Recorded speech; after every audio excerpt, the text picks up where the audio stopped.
So, there's no doubt that Huawei have made some incredible phones, especially over the last year, surpassing other manufacturers in areas like battery life and the camera system on the phone. So now we're in 2019, this is the P30 Lite, which we're going to be taking a look at today, the little brother to the brand new P30 Pro.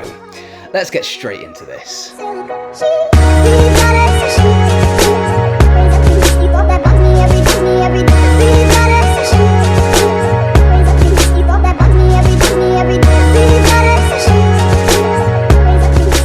I'm not going to go ahead and bang on about all the specs, numbers and digits about this phone because I actually did that last week in the unboxing video, so I'll leave a link to that if you didn't catch it right below that like button. But cameras, what's going on? We've got 3 cameras in this phone. It's the first of a kind for sort of a mid-range phone like this. So the main shooter on the phone is a 24 megapixel sensor, and with that you've got complementing it a 2 megapixel sensor, but don't worry about the low 2 megapixel count, that is just a depth sensor to aid that 24 megapixel sensor.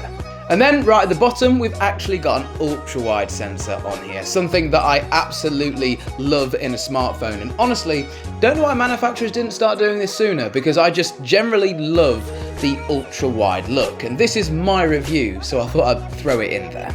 So if you throw enough light at the situation, yes, you can get some really decent shots that I was actually happy with.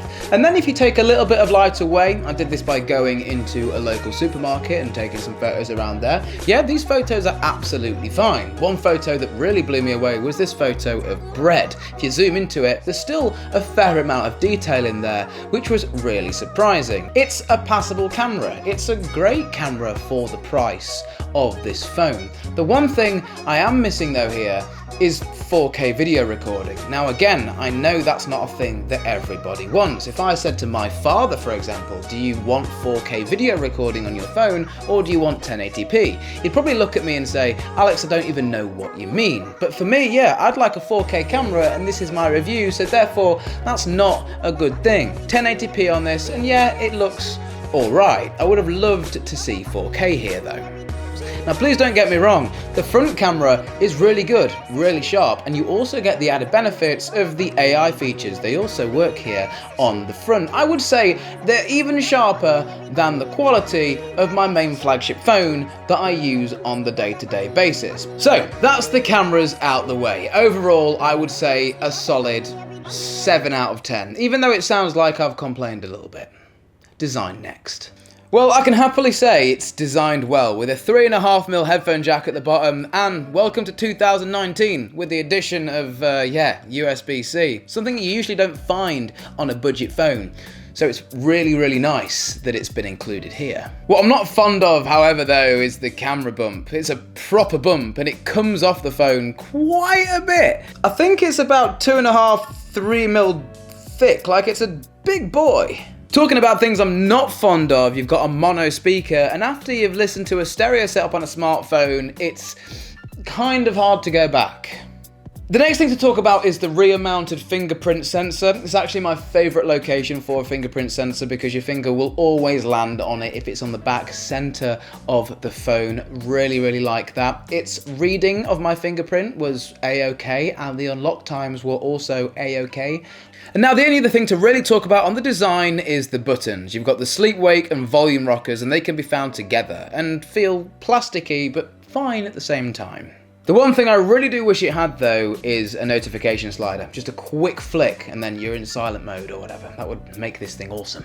Flipping the phone over, you've got a 6.15-inch Full HD display, which has an actual impressive 84% screen to body ratio. It's pretty good for a phone of this price. In my personal opinion, honestly, the screen is why you should be picking this device up in the first place. Like I've said, it's Full HD, it's more than bright enough for viewing outside. I found that it was very accurate, it was also very colourful, and all over very sharp and just nice to look at. Like, it's just a nice screen. It's why you would pick up this phone over the competition, just because of how lovely this edge-to-edge screen is. And Alex, does the teardrop get in the way? Well, to be honest with you, I'm used to a bigger notch than that on my daily driver, so this is welcome.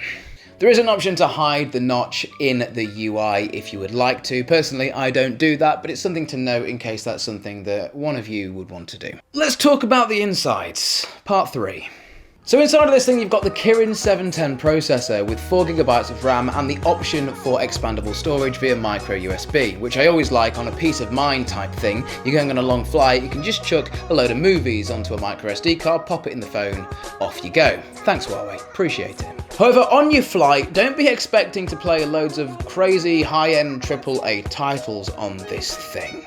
The phone can handle normal games pretty well, actually incredibly well, but as soon as you try to play something higher end like PUBG with maxed out graphics, everything turned on, you do get a little bit of frame rate lag. Now it is something to note, however, it's definitely not a game changer. Especially for me, I don't even game on my phone anyway. I have a gaming laptop and if I'm going out, I take that with me. I don't really game on my phone. So my review, again, doesn't really matter to me, but I know a lot of you guys out there like to play games on your phones, especially higher end ones, and this does struggle with the higher end games here and there, but normal games absolutely fine.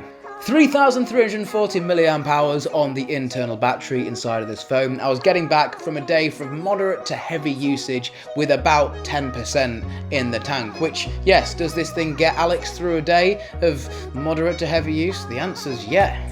So if you want a highly polished phone with an awesome design, an awesome set of little cameras, a wicked screen, and some half decent performance, this is definitely the phone for you.